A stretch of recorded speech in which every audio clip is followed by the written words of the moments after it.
Hi everyone, this is the introductory video to Writing 3014, Writing in the Sciences, taught at the University of Utah. I am the instructor for the class. My name is Zach Chatterley. You can call me Zach, you can call me Mr. Chatterley or Professor Chatterley. Any of those is fine with me.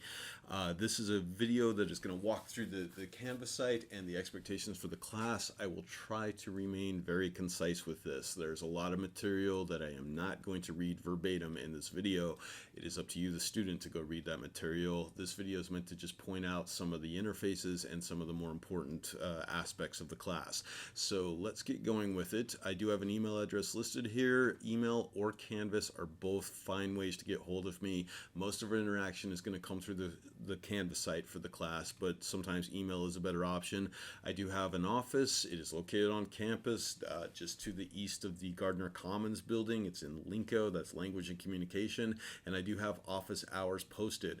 My office hours are usually a little bit more expansive, or sometimes quite a bit more expansive than what is posted here on the site, but I can guarantee that I will be in my office during these times. And if you want to meet at some other time, send me an email or a Canvas message and we might be able to come up with an alternative meeting time. So down here I've got the modules and the weeks, and eventually once the class gets going I'm probably going to change the structure so the weeks is the very first thing that you see, because this is where you're going to be clicking way more often than anywhere else in the class. So let's click on week 1. We've got this photo, and every page does have a different photo just for quick identification. Sometimes that's useful for the sake of memorizing where you are in the Canvas site. And I've got some assignments posted. The class is set up on a Tuesday and Thursday sort of schedule. That is a little bit of a fiction. A lot of the assignments are going to be actually due on Friday by midnight. I'm trying to give students some leeway as for their schedules, but partly just to facilitate a good sense of pacing for the class, it is set up on 2 days a week.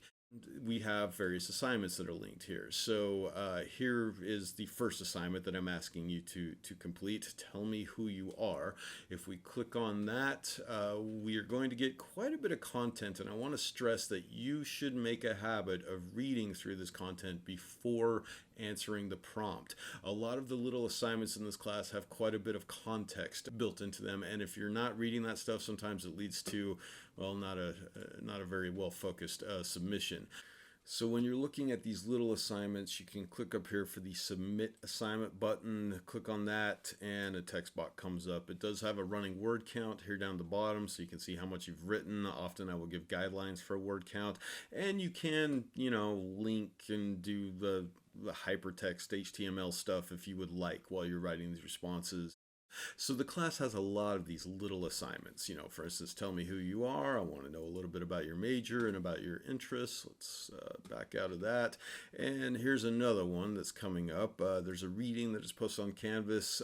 It's an excerpt from an essay by Carolyn Miller, and I find it interesting to give perspective for the class and how I view the class, and I'm asking you to give a response to that reading. There are specific guidelines that I have right here about what I want you to focus on, and I will let you read that on your own. The class has a lot of these little things. A lot of them are not worth very many points, but they do add up over the course of the semester. We have a 1,000-point scale. Around 40% of your overall grade is just these little mini assignments, like responding to stuff, discussing work with other students, reading the work of other students, and responding to that. The little assignments make up a pretty good chunk of the overall grade for this class. Now, I want to quickly look at the syllabus. Speaking of the syllabus, here it is. If I click on that, it's got my contact information, course description. We should quickly acknowledge that, of course. This is the overall mission statement of the class. The class is meant to help you in the future.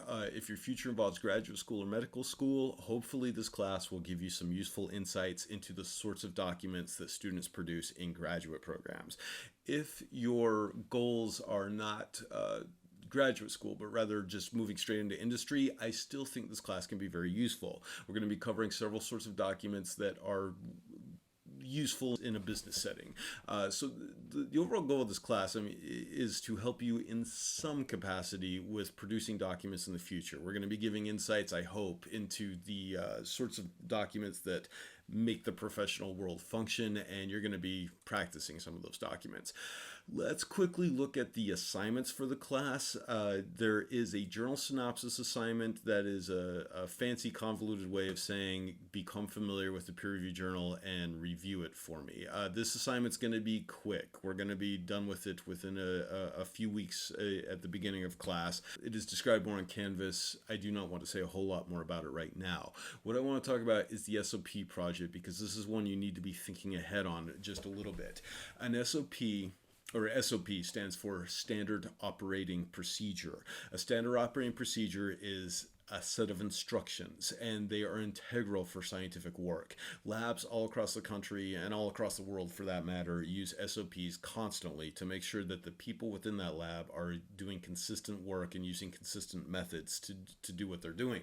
You are going to write an SOP. Now, it does not necessarily need to involve lab work. It could involve something that is, well, anything that is standardized.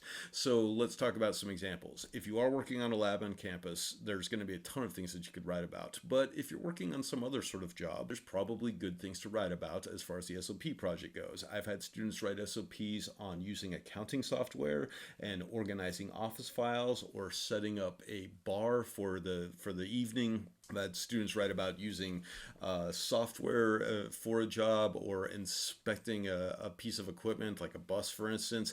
Anything that is like the sort of thing that people do in the workplace could make a good topic for this. I've also had students write about hobbies. I've had students write about repairing bicycles, tuning skis, rock climbing, running a basketball camp for youth. There are a lot of different things you could pick for this. I'm just asking you to think ahead a little bit. What sorts of tangible things do you know how to do that you could write a set of instructions for somebody else to do? And I also do need to stress that whatever you pick for this, it has to be something that you can actually do and that you can have others do. Some students have picked things, or initially wanted to pick things, that they just were not qualified to do. I had a student one time suggest open heart surgery as a topic for this, and that's just not a viable topic. It's got to be something that you yourself can do, and that you could have somebody else do as well.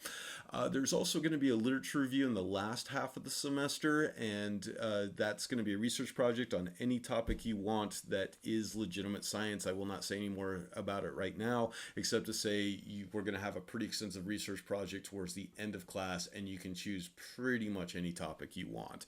What I'm concerned about more than anything right now is that you're kind of thinking about the SOP and what you're going to write about. Now, to be clear, this SOP project and the 3 assignments that come with it, that is not going to be a part of the class for about 2 weeks. We're going to start by working on this journal synopsis, but have this on the back burner in your mind. So let's go down through some of the other stuff. I do accept late work.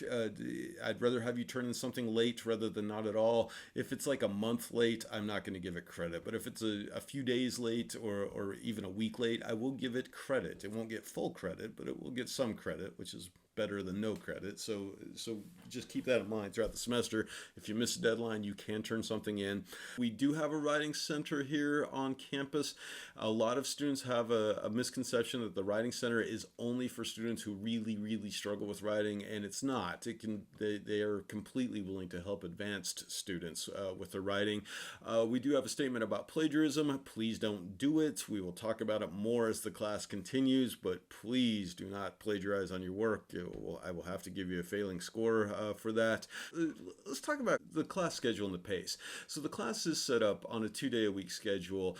You can work ahead a little bit if you would like, but there are limitations to that. I'm usually happy to have students work a week or two ahead of things, but it's not the sort of thing where you could sit down and just belt out all the assignments in January. Certain assignments are locked, and that is meant to prevent students from getting way ahead of the context of the class and producing assignments that don't necessarily conform to what the assignment is meant to accomplish.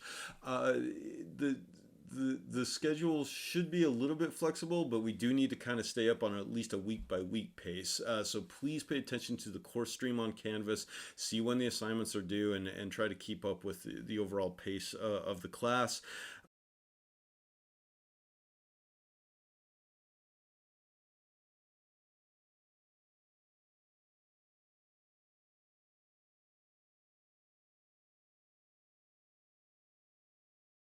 Let me back out and go home really quickly. And let's go back down to week 1. So again, the thing that you're going to be clicking on more than anything else are these weeks. If we click on week 1, let's complete these assignments. I want you to tell me who you are. I want you to respond to Carolyn Miller, A Humanistic Rationale for Technical Writing. And on Thursday is posted a chapter from a textbook that I used to use for this class. Please do these readings. Please respond on Canvas. If we go to the calendar, I want to point out that a lot of the time, even though something is posted on a Thursday, I have actually given you until the Friday to complete it. Friday at midnight is where a lot of the assignments are going to be due. Not all of them, I should clarify, but most of them will be due on Friday at midnight. Please familiarize yourself with the Canvas site. If you have questions about anything in this video or on the site, and especially if you find something that seems inconsistent or confusing, I really appreciate students letting me know that. If you find something that's confusing, it very well could be my fault, and I would love to fix it before other students end up being confused by it. So please get hold of me that way. Or if you have questions about anything in general, get hold of me. Again, if we go to the home page, I've got an email address right here, and I'm going to guess most of you all are familiar with Canvas messaging. Any of those will work. I look forward to getting to know you all this semester, and yeah, let's keep in touch.